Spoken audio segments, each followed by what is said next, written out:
You are listening to Realign Your Life podcast, where I discuss with you strategies on how to realign your life and move towards the direction you always want to.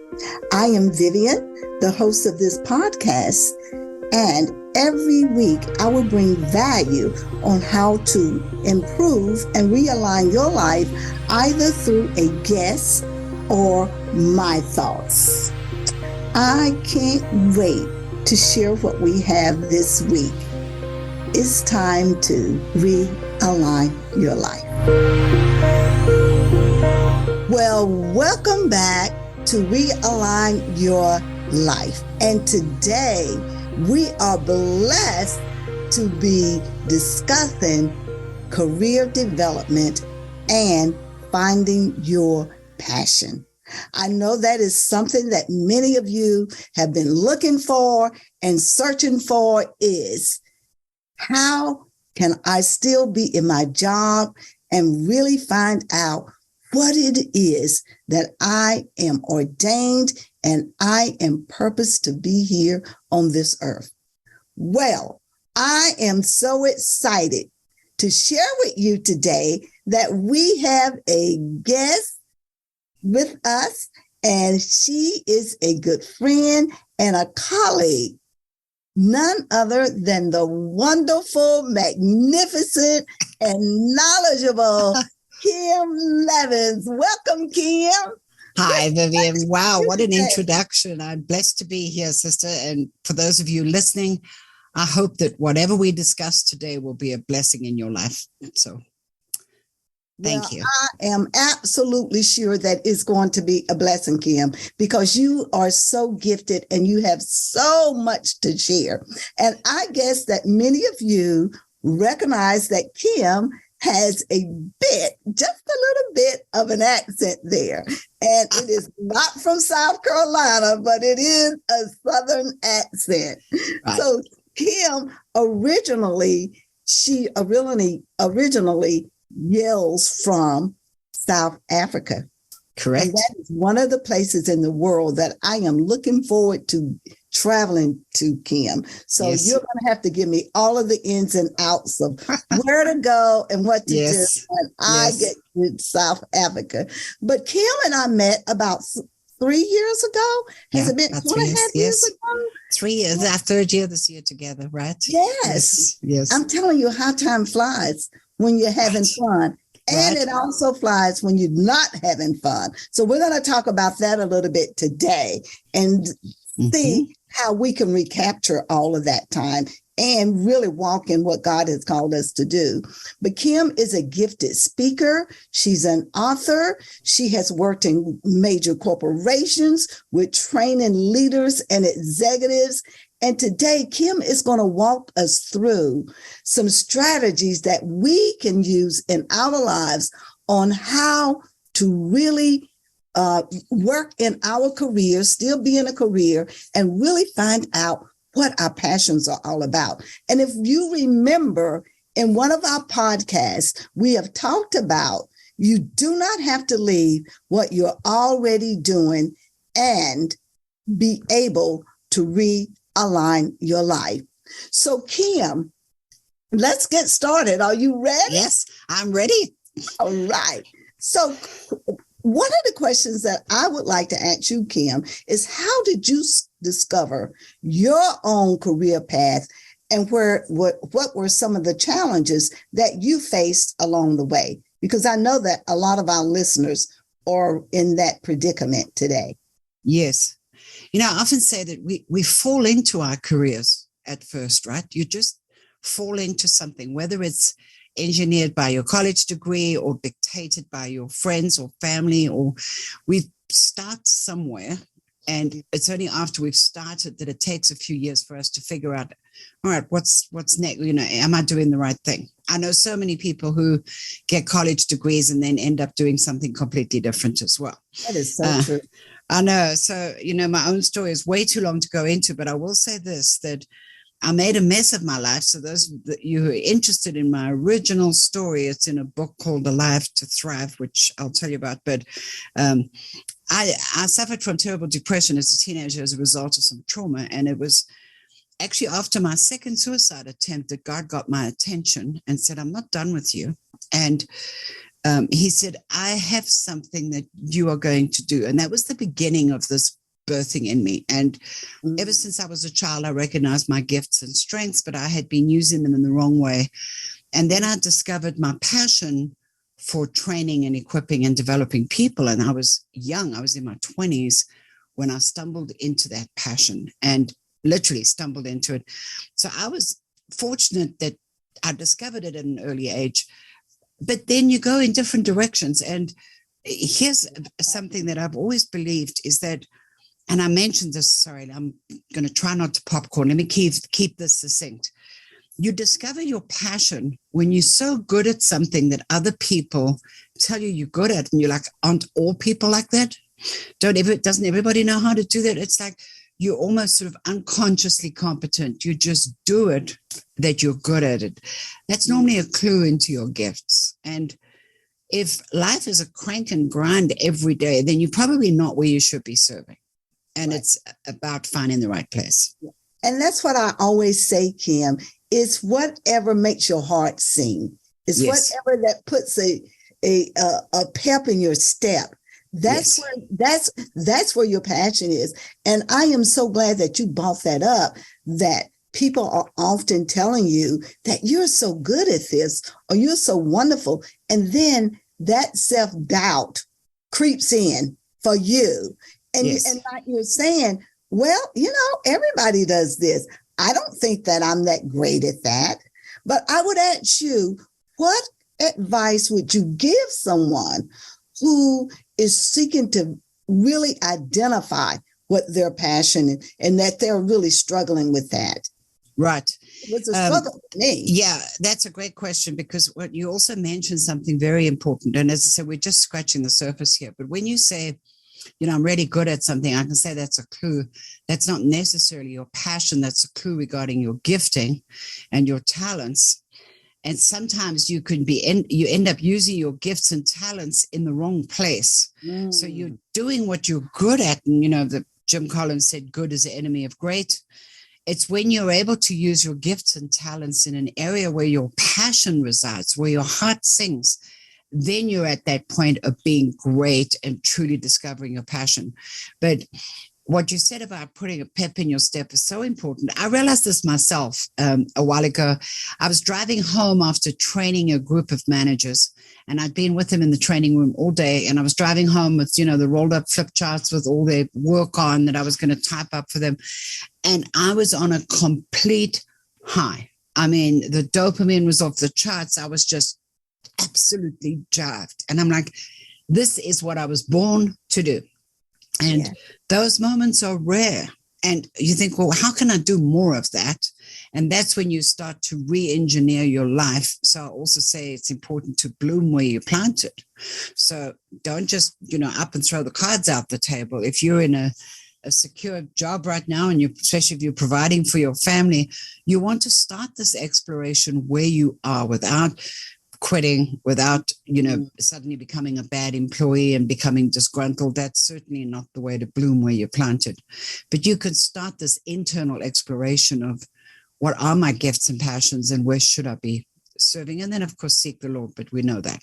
Yes. And I'm so glad that you said that, Kim, because there are so many misconceptions that people have about finding their passions and how they can be overcome. So in your experiences, what are some effective strategies for exploring maybe even different career paths and gaining new skill experiences? Because I think that's, you were hinting at that, I think. Yes. Explore. I have a saying, and I actually have it above the kettle where I make my morning tea. And it says, when was the last time you did something for the first time? Oh. And that reminds me always, we get in, just as we have in communications and social economics and those topics, we talk about echo chambers and we get into these boxes. you can end up in a box in your life, and you can tell yourself lies in order to justify that box. And I often say we put ourselves in boxes of mediocrity because we settle for whatever we're comfortable in. Another coach said your comfort zone is lovingly decorated with the excuses.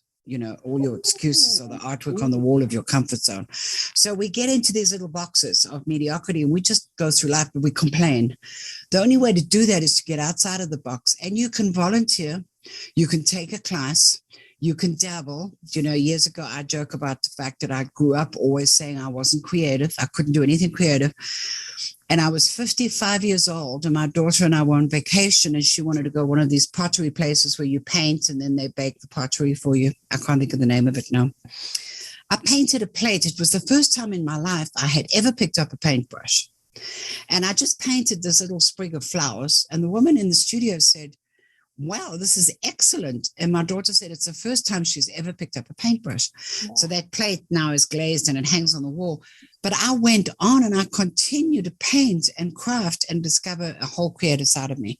Is that my passion? Maybe not. But areas that you can explore to get yourself out of that box of mediocrity, that's what I would encourage, because sometimes you may just surprise yourself when you stumble into an area of passion that you hadn't been aware of before. Oh, Kim, that is so point on. That is so good, because if you don't explore, if you don't get out of the box, you are stuck and nothing will ever happen. And it's just like you talked about earlier, you mentioned earlier, where we start on a career path. That's the first time we've ever done that. And I can remember, and I'm going to date myself a little bit. Well, I just dated myself, right? Well, join the club, huh? So I was in nursing, and I was a nurse for 20 some odd years. And about the 10th or the 15th year in that career, I knew that I wanted to do something different. But I didn't feel like I had the skill set to do anything else, or I didn't feel like there was anything else that would generate the income that I was making. And this is so crazy. I stumbled on to selling Avon. And I'm like, I absolutely fell in love with not so much the product. I love the product, but I also love the whole idea of being able to serve people. Yes. And serve that customer. And so I never knew that I had the gift of selling, but people used to tell me you could convince an Eskimo to buy ice. About that, Right. So right. I had girlfriends around me, so they approached me to come to work for them. And I had girlfriends that said to me, "Well, you can do this." And they created a resume for me. So I ended up going to corporate America and just absolutely loved it. But one of the things that I want you to talk about here also is that just for myself, that was a passion for me. I loved what I was doing there. But there was also that practical consideration that held me back for about 3 years to going with that company. It was financial stability and job security. Right. Because in the back of my head, I kept saying, well, if this doesn't work out, I can always come back to nursing. So talk to us a little bit about that. Right. Yeah. So in your story, nursing is your safety net. For me, being a training executive was always my safety net. I could always go and consult with somebody if things didn't go well. And so a couple of things I want to address. They say find what you love and then figure out how to get paid for it. It's a very effective strategy, because if you love something enough, you will figure out how to monetize it. But I want to say something important, just because of my own journey that I'm walking right now, how many years I wasted thinking, if I could just pay the bills, let me just get a job and look for security. There is no security in that thinking, because it gets you in the exchanging your time for money. And I think that especially women need to learn the principles of wealth building and start thinking beyond just what am I going to do to pay the bills? Yeah, that's a consideration, but don't stay there. You need to stretch yourself further and say, what can I do outside of that that's going to stretch me and that I'm going to enjoy? Because like you, I was going to be a teacher because that's what everybody was doing. So I went to university. I failed university because I partied way too hard. That was the beginning of my 8 years of drama. But I partied hard. I failed. And my father did the best thing he could have ever done because he had to pay the scholarship back to the government. Oh, this is in South Africa. And in those days, if you failed university, they kicked you out if you failed your first year because they're like, you're out, especially if you're on a scholarship. And my father said to me, you got 2 weeks to find a job because you no longer live here rent-free. Wow. And I thought, oh, I'll show you. So I went and got qualified at secretarial school, which is what you did, but then it was back in the 70s. And I went and worked as a typist for a while, but then I landed a job as a secretary to a personnel manager. And I discovered my passion. And I thought, this is where I want to be. I never would have made a good teacher. I don't even like kids. What was I thinking? I don't want to work with kids. I'm not gifted that way. I want to train adults. So I'd had that inkling of a gifting, but then it reshaped itself. And then I built my career from there. Oh, that's wonderful, because that leads me into the next thing that I'd love for you to just kind of, talk about a little bit more is how can a person identify their strengths and skills? Because you said that you found when you went to that, so this is something that you love, and then use them to find a career that's fulfilling and rewarding. Mm-hmm. Like I kind of stumbled onto Avon. It was really a joke. Right. A joke. Often the side hustle ends up leading you into your passion. Right. I can buy the things that I want, and I can have my friends, they'll buy from me and they'll pay for what I like. So I stumbled onto my passion. So talk to us a little bit about that. I think that there's a lot of tools out there. So, you know about my program called Life Reset. I include tools in there to help people discover. I call it mining for resources, mining for diamonds. We have more skills and resources and abilities than we realize. And so I think sometimes having a coach or having a program that actually helps you uncover what are my talents and skills and knowledge. And then instruments like the Clifton Strengths Finder to find your strengths. What are you good at? Take some assessments, find out your personality. How has God wired you? And put all of that together into the shape of who you really are. Also helps you discover where the next steps are to go, which is kind of why I had the Life Reset program, to help people hit that reset button, Well, and that's what this podcast is all about, is realigning our lives. And I do believe, and I have seen in many cases, that people are not always willing to invest in themselves. So talk a little bit more about Life Reset and what that looks like and what that program is all about. Yeah, and just so that your listeners know too, Vivian, our friends, and I've said to Vivian she can have this program for her clients without a problem. It's called Life Reset. It's a 40-day journey of transformation, and it's work that you do every day, not more than about 30 minutes a day, but it goes on for 40 days, and it's this exploration. You go through 3 phases of regroup, reframe, and refocus. Too many people jump into the refocus, but they haven't done the hard work of regrouping, which is putting all the pieces on the table, figuring out who you are and what you're supposed to be doing. Mm-hmm. Reframing is saying, what do I want to take forward? What do I need to let go? And how do I rebrand myself? And then refocus is stepping into your next chapter. But that is about personal development. It's best done in a group because there's some group calls and there's some community that builds around that. But investing in your development is something that I think if you examine every successful person, you will find that they prioritize their personal development to different degrees. But I challenge people that it should be 10% of their annual earnings should be invested in personal development. So whatever your budget is every year, you decide how are you going to improve yourself, because you have to keep developing yourself. Otherwise, you can go back into a box of mediocrity and have a happy life, but you probably won't be very happy. Oh, I love that. It's investing in yourself. Yes. And you said 10%. And you know well, what? 10% is a lot. So start with 2% if necessary. Pick one program per quarter that you're going to do. Just start small. But when you invest in yourself, things start shifting in your life.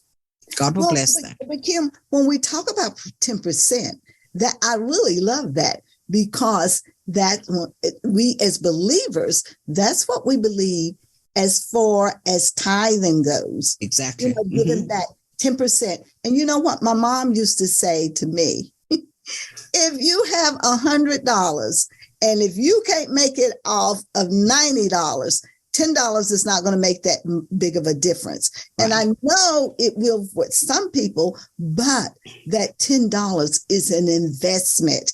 Yes. So you're going to get a return on that. Yes. It's going to be a return on your investment. And yes. I absolutely love that. So we're talking about, you know, realigning and resetting our lives. How do we find that balance?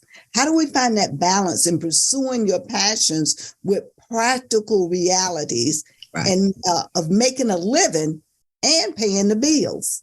How right. can we do that? You have to keep, you know, if you have a job, you have to do it well, and you have to pay your dues. My father used to say, do the right thing and pay your dues.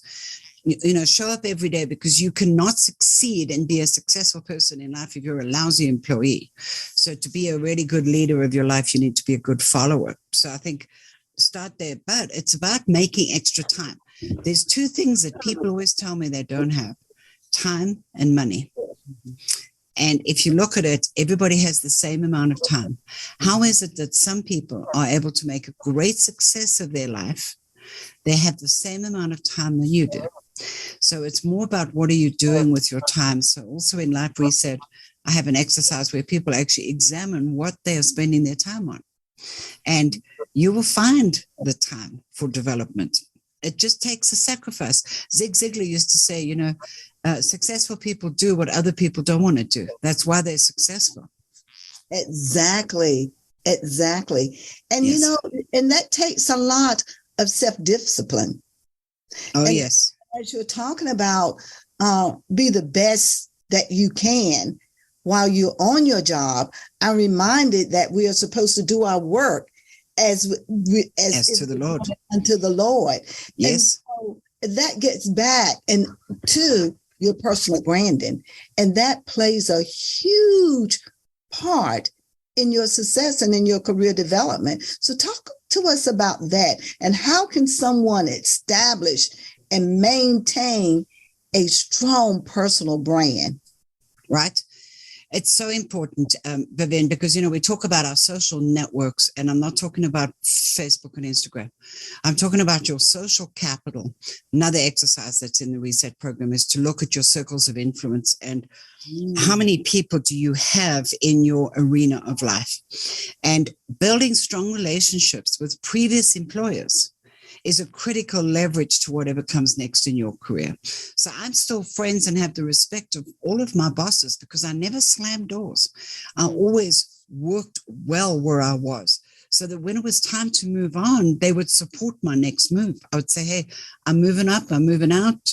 And I would make sure that I would train the person to replace me. I would always go above and beyond.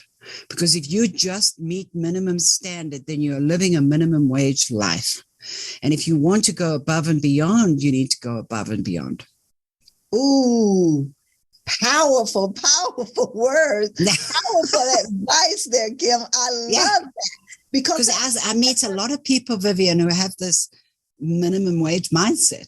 They're just like, I'm going to do just enough to get by. Well, guess what? That's how your life is going to look like. And that's all that will happen. And you got to step out there and be willing to realign and reset and to build those network of relationships in your career and in your personal relationships. Absolutely. Yes. Yeah. And be trustworthy, be the person. And, you know, I'll quote my mentor, Les Brown. I mentored with him in 2020. And I always remember he says, you need to take charge of your life, or life is going to take charge of you. Amen. And I know another thing that Les Brown used to say also, if you are the smartest person in your circle, you need to get some new friends. Yes. And I also say you can keep your old friends. You just see less of them because you're moving in different circles. Yeah, yes. Absolutely. Absolutely. So I mean, we could talk for an hour just about relationships. Oh, right? Yes. And we are doing a podcast on relationships and building those relationships and what do they look like, because no man is an island. We all are in relationship in some form of fashion, form or not. Whether it's our children, our spouse, our siblings, or our colleagues. We are all in relationship. And that's important to know how to get along with people. And it's also a way that you are going to be able to balance career and finding your passion. Yes, and expanding your life. There's actually an exercise we have in Reset that I teach people how to use what I call a relational scorecard, so that they're able to constantly monitor their health of their relationships. So I'm sorry, Vivian, I spoke over you there. I didn't mean to tailgate you. I'm sorry. Oh, no, that was fine, Kim. That's fine. But I tell you, this is so good. And I am so excited about all of this wonderful information and advice that you are sharing with our listeners today. And I do hope that they have written some of this down, or they will go back and listen to this podcast. And Kim, tell us, as I mentioned at the top of the show, that she is a prolific writer. She has 5 books out there. And so she is a former podcaster herself. Right. And she is in the middle of really realigning her life right now. And so how are you navigating the challenges of following your passion and also meeting practical responsibilities that you have in your own life right now? Right. It's taking care of business that's on my desk while I'm crafting a new vision board, literally. So it's like it's both and. It's saying, how do I keep doing what I need to do while I'm stepping out into something new? And going back to what you said about realigning your life, I just keep focusing on this. You've got to know who you are, and you've got to be willing to get outside of those boxes. You know, John Ortberg wrote a book many years ago called If You Want to Walk on Water, You Have to Get Out the Boat. Yeah. And I'm totally getting out the boat right now. And right now I'm trying to figure out, do I burn the boat or do I leave it at the dock? You know, what do I do with the boat? But I'm getting out of the boat. So it's being able to take those risks and build the relationships and step out and become a better version of yourself. But I will say this to your listeners, that something in this podcast, there's some little essence of something that if you didn't catch it the first time, go back and catch it. Because I know that all through my life, I keep personal learning journals. Every conversation I have, there is something that I needed to know, and I make sure I write it down, because otherwise you get on with life and within an hour you've forgotten it. I love that. A personal learning journal. Yes, I carry it with me everywhere, because I never know when some little piece of wisdom is going to land in my lap. And I want to keep journaling it in the same book all through the year, and it becomes this journal of my development. So your relationships, your career decisions, how to get outside of the box. And yeah, for me, it's stepping into something completely different that was always an idle dream in the back of my mind. And then I'm like, well, let me go do this. A little bit like you did with Avon. It's like, let me just go do this. And maybe I'll discover I'm really good at it, right? But I won't know unless I try. Absolutely. So we talk ourselves, get out of your head, ladies, because you will talk yourself out of this. Yes. You need to jump before your brain tells you you're stupid and you can't jump, right? Amen. You know, I was with some ladies this morning, and it was so interesting because several of the ladies kept saying, I'm sorry. And so the leader was saying, why do women always say that? You're not sorry. You're not sorry. Don't say that.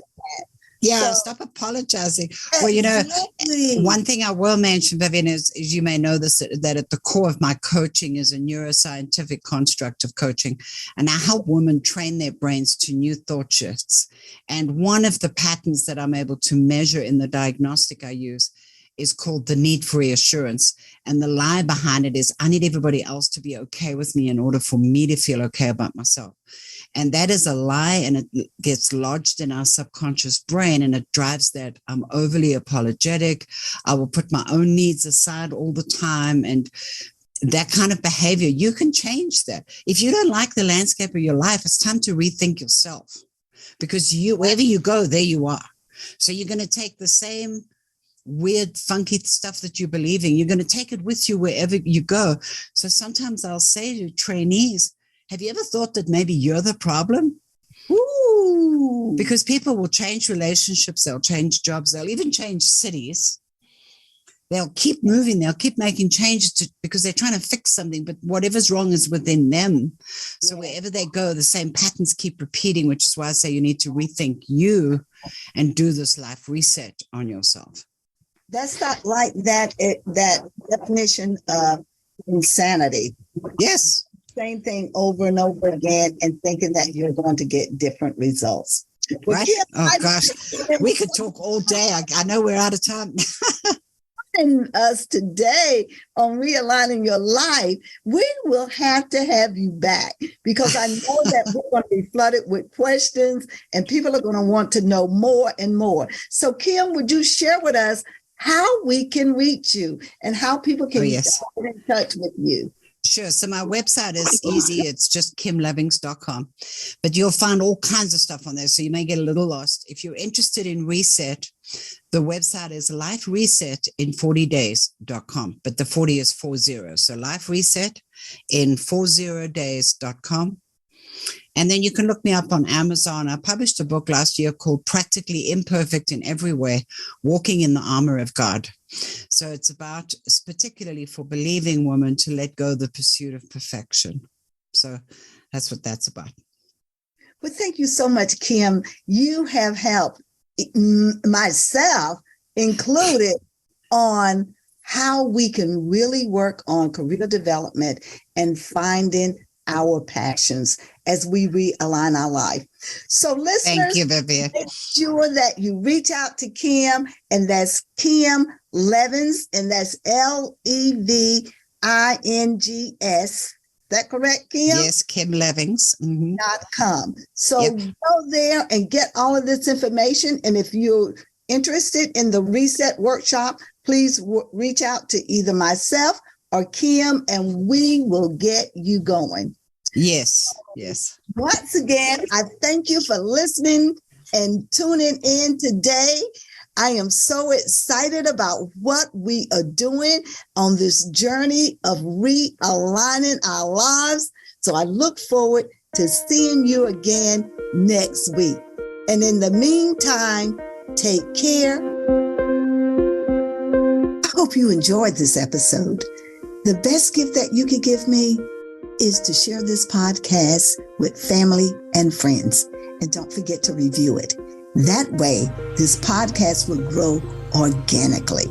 If you need to reach out to me, please check out my Facebook page, DM me there, or you can email me at godskow@gmail.com. We have upcoming Bible studies that we would love for you to join us in, or if there is a guest or someone that you would like to see me interview on this podcast, please let me know. We are here to work together to realign our lives. Until the next episode, take care, and I look forward to sharing more and more with you as we realign our lives. Peace until next week.